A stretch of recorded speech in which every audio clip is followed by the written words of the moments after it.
Mm.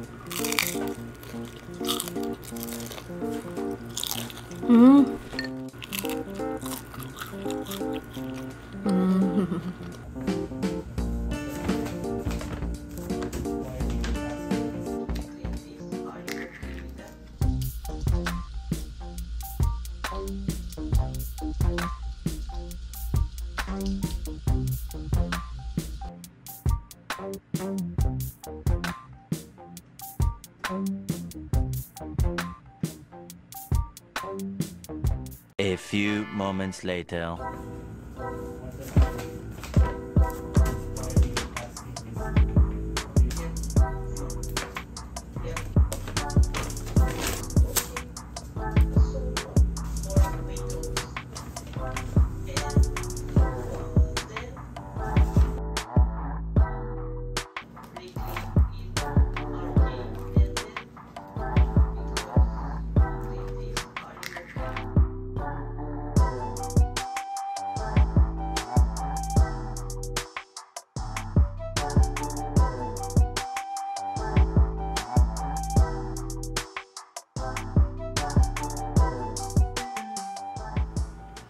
Hi guys! Welcome back finally to my channel, and it's been a while since nag-upload ako, and sa wakas nakabalik na rin ako dito sa aking Hungry Cat Food and Travel channel.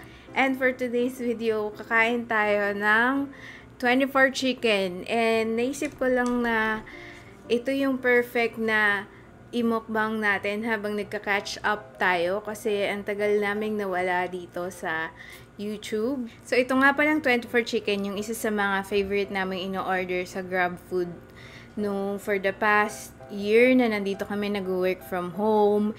Kasi, ano to boneless chicken siya, tas may iba-iba siyang flavor. Merong Korean flavor, merong, ito snow cheese to actually. Tama ba? Oh, snow cheese.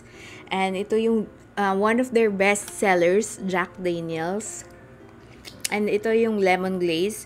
Meron din tayo ditong kimchi rice na may egg. Meron din tayo ditong caramel onion. First time ko matatry yung caramel onion tsaka yung lemon glaze flavor nila.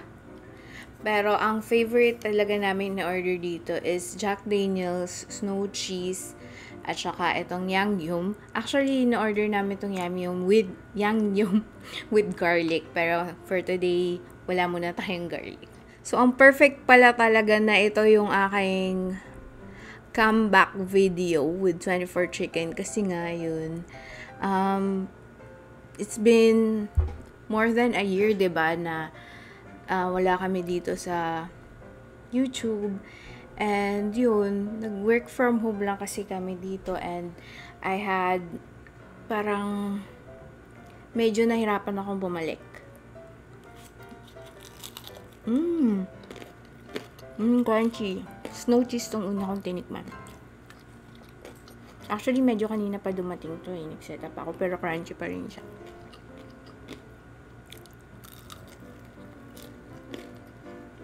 At yung in-order namin kasi, lalo na pag stressed ako.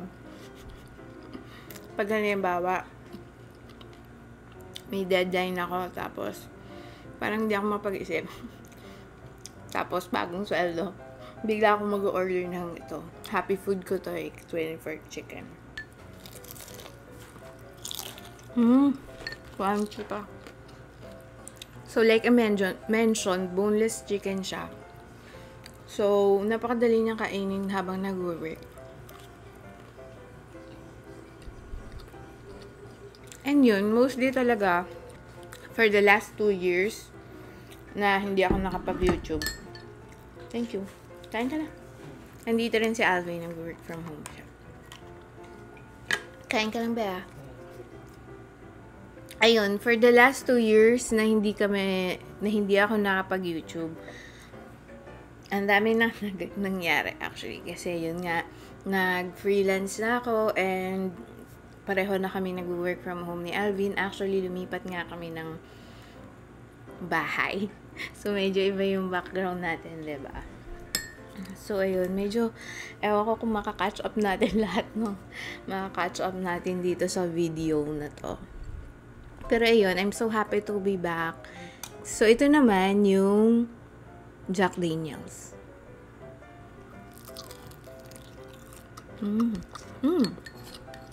Ito yung pinaka-favorite ko sa lahat, yung flavor nila. Well, actually, hindi ko pa naman natikman lahat ng flavor nila.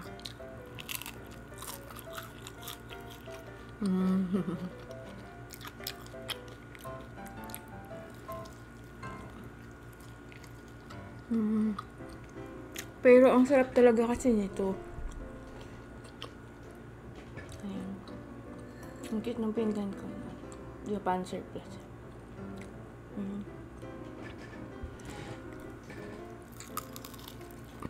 Para siyang barbecue. Pero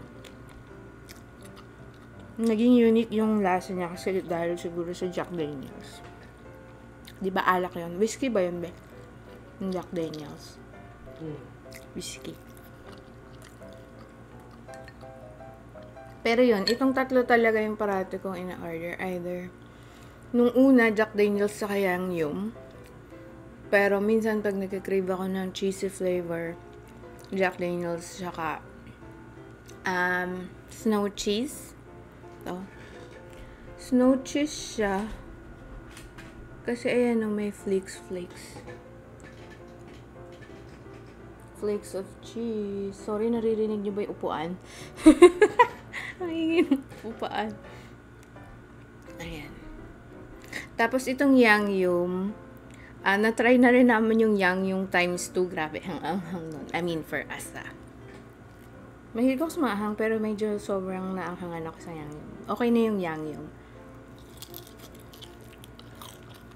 Compared sa Yang Yum times 2. Medyo super anghang yun for me.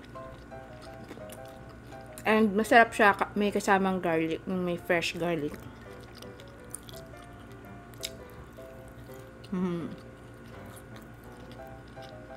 Nga pala, isa-shoutout ko yung mga pamangking ko. Wait. Shoutout sa mga pamangking ko, to my nephew and niece. Hi, Gab! Hi, Seth and Ethan. So, Seth and Ethan are my brother's kids. They've been living in UK for the past how many years, I don't even remember. So, hi Seth and Ethan. So, nung nag-visit sila dito sa Pilipinas, sabi ko, ipapatry ko sa kanila yung mga Korean chicken. So, nag-order ako nitong 24 chicken. Pinapili ko si Seth kung ano yung gusto niya. So, ang in-order niya is spicy. Kasi mahilig daw siya spicy. Pero naisip ko, i-order ko pa rin yung itong mga favorite ko. And, surprisingly, hindi niya kinain masyado yung in-order niya, which is yung spicy barbecue. Ang naging favorite niya, inubos niya lahat yung snow cheese. Sabi niya dahil daw lasang pizza. Maybe because of the cheese. Pero ayun, they loved it. And sayang hindi namin natikman tong lemon glaze that time. So, tikman natin tong lemon glaze. Ayun siyang sesame seeds.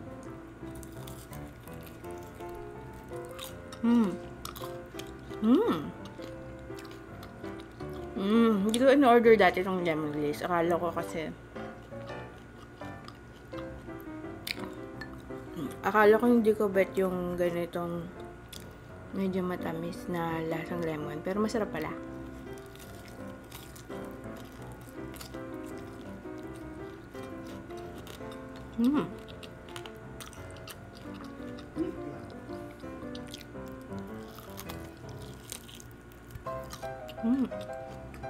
Lemon glaze.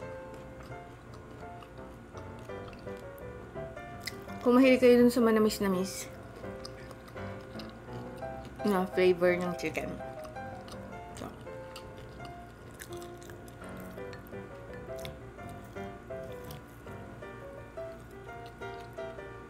Si Gab naman, parang favorite ata ni Gab yung Yang Yum, tsaka yung Jack Daniels. Kasi hindi Jack. Yung Yang Yum. Yang Yum, snow cheese, lemon glaze, Jack Daniels.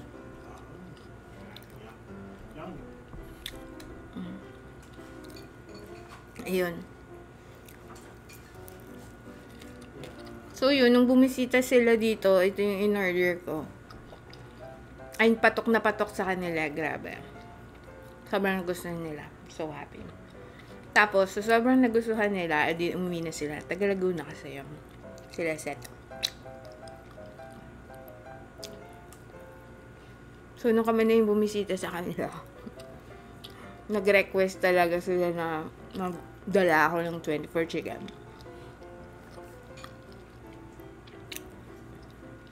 Hindi ako sure, parang wala pa silang branch sa Laguna.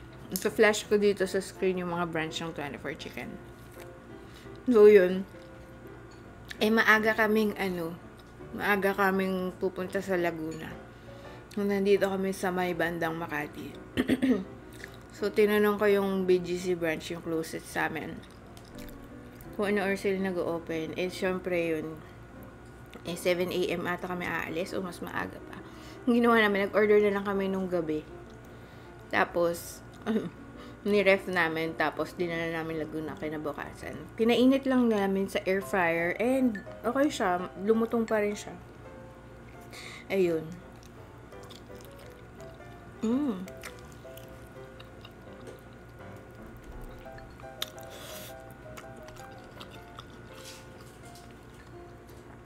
Yangyum, daming sauce.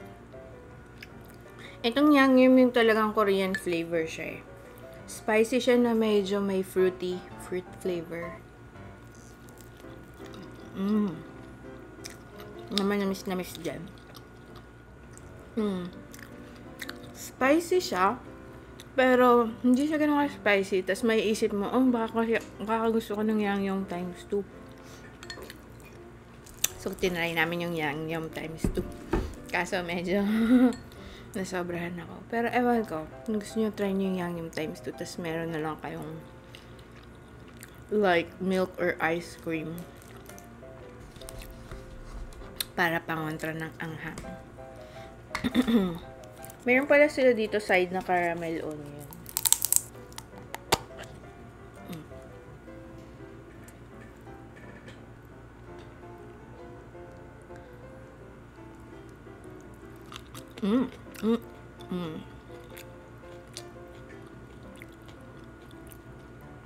Kakaiba. Medyo spicy din pala tong caramel onion. Be, gusto mo try? Diba, may asim siya. Naman namis. Parang barbecue flavor din siya. Na maanghang pala tong caramel onion. Parang pickle. Anghang. Actually, ang pinipair ko dito sa...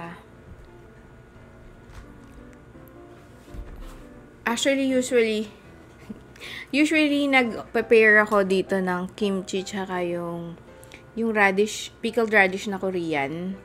Mayroon din silang kimchi actually. Pwede kayo mag-order ng kimchi side sa kanila.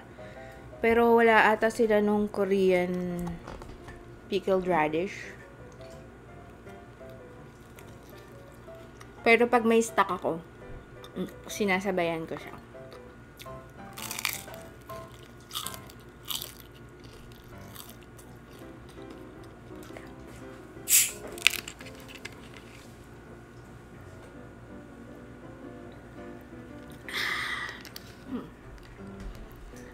Ayun, so, nung hindi ako nag-YouTube, nag-work lang kami dito sa bahay. Actually, nung una nag-rent kami ng studio. Magpa-flash ako dito ng stories ko sa Instagram. Sa Instagram lang ako naging active nung time na nag-work ako. Tapos, nag-rent kami ng studio kasi hindi kasya yung dalawang home office dun sa unang unit namin. So, parang nagkaroon kami ng home office na studio. Tapos, eventually, na-realize namin na why not iparent na lang namin yung 1 bedroom namin. Tapos, maghanap kami ng 2 bedroom para at least meron kaming home office. Tapos, doon na rin yung bahay namin. Tapos, ano pa ba? Nakakatuwa nga yung itong channel ko, Hungry Cat. kasi kahit na ang tagal ko na hindi nag-upload. Meron pa rin siyang views. So, kahit paano, mayroon pa rin siyang revenue. So, thank you dun sa mga nanonood pa rin at nag-subscribe kahit na wala kaming bagong upload.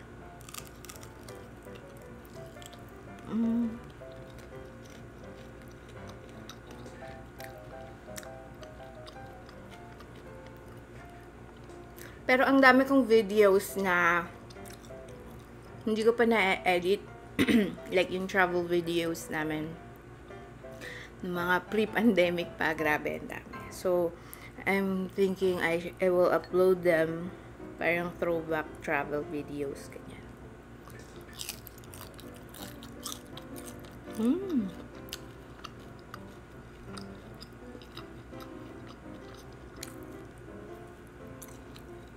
So, if interested kayo doon, and hindi pa kayo subscribe, go ahead and subscribe to my channel. Meron akong vlog na Singapore, Macau. Ay, yung Sydney pala yung unang-una, grabe. The Lost Sydney Vlogs. Super shaky kasi nung vlogs ko sa Sydney. Kaya ang hirap niyang i-edit. Pero, for the memories, i-upload ko na lang din siya dito.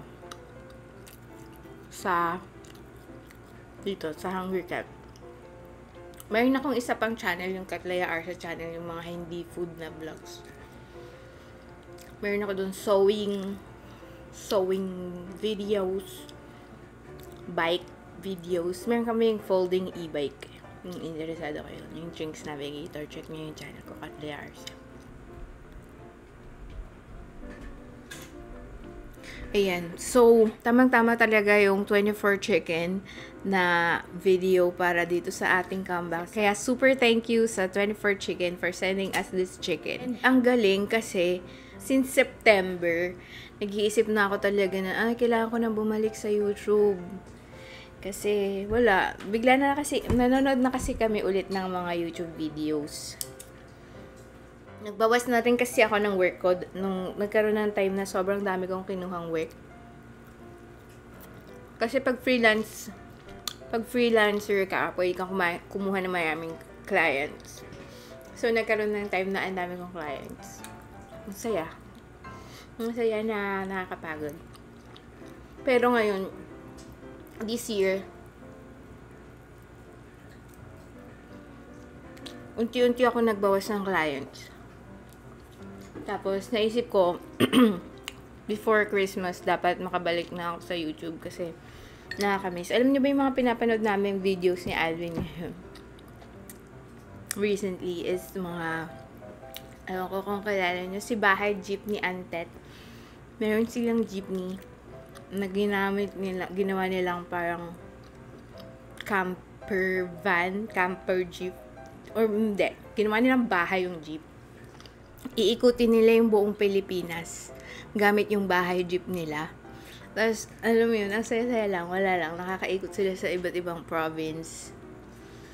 So, first time namin nanood ng YouTube na parang nung hindi sila nag-upload, naaasar kami na, tagal naman nila mag-upload. Ganun. First time namin mag-subscribe na ganun yung reaction namin. Tapos, simula nung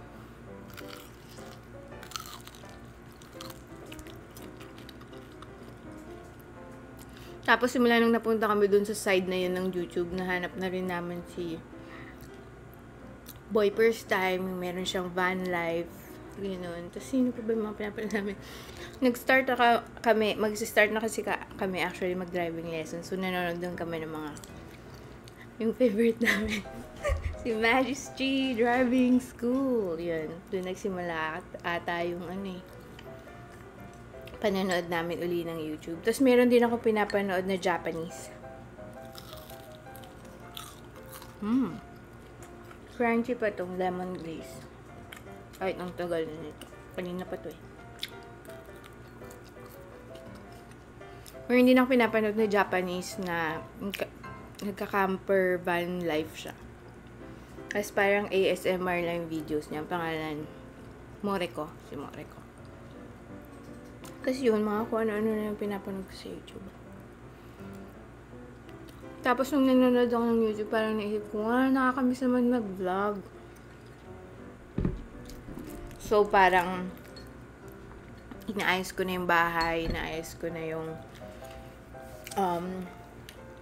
mga naiwan ko sa work, like yung mga gadgets ko, yung mga naiwan kong gadgets for vlogging, inaayos ko na siya para makabalik na ako sa YouTube. Tapos, saktong-sakto na kinontak tayo ni 24 Chicken to create a video and perfect to sa ating comeback. So, thank you so much again 24 Chicken for sending us this chicken, for sending us this meal. And obviously, ang dami niya, so hindi natin maubos. And like I mentioned, pinapainit lang namin to sa air fryer or kaya sa turbo. And okay na, super okay na ulit niya, like crunchy and stuff. Pwede rin actually sa oven toaster, yung maliit na oven toaster. Tikman natin tong kimchi rice. Yung kimchi rice na may egg. So yun, abangan nyo yung mga travel videos na parating, mga throwback travel videos natin. At saka mga recipes. Yes.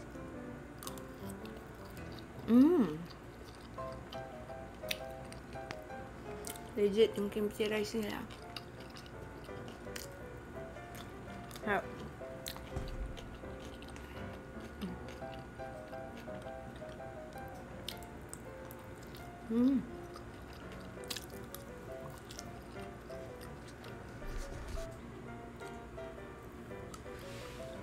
So yun, parang ang onti lang yung makain ko, pero ang dami kasi niyan, pero marami na rin ako nakain, nabusog na ako, grabe. So yun, kung merong malapit sa inyo na branch ng 24 Chicken, or actually nasa Grab Food and Food Panda naman itong 24 Chicken, ayan. Check nyo rin sila sa Instagram and Facebook. Ako ang may recommend ko ng mga flavors. Actually, yun din ata yung bestseller nila, yung mga naging favorite ko. Yung Jack Daniel's Snow Cheese, tsaka itong Yangyum. Tapos, actually, meron akong gustong i-try na bago nilang flavor, pero limited edition yata yung Dark Truffle. So, let's see if I can make a video if na-try ko na yun. But, for now, i-end ko muna ang video na to, and thank you again so much sa pagnood ng ating comeback video. And I hope to see you on my next videos ng mga catch up and mga travel throwback videos natin. And yung mga quick recipes na ginagawa namin kapag nandito kami work from home. Meron na pala akong bagong tawag sa inyo, guys. Sa mga nanonood ng Hungry Cat Food and Travel Channel. Kayo, tatawagin ko ng Hungry Friends. Ang cute, no? Hungry Friends. So, thank you so much again for watching, Hungry Friends. I hope to see you on my next video. Bye!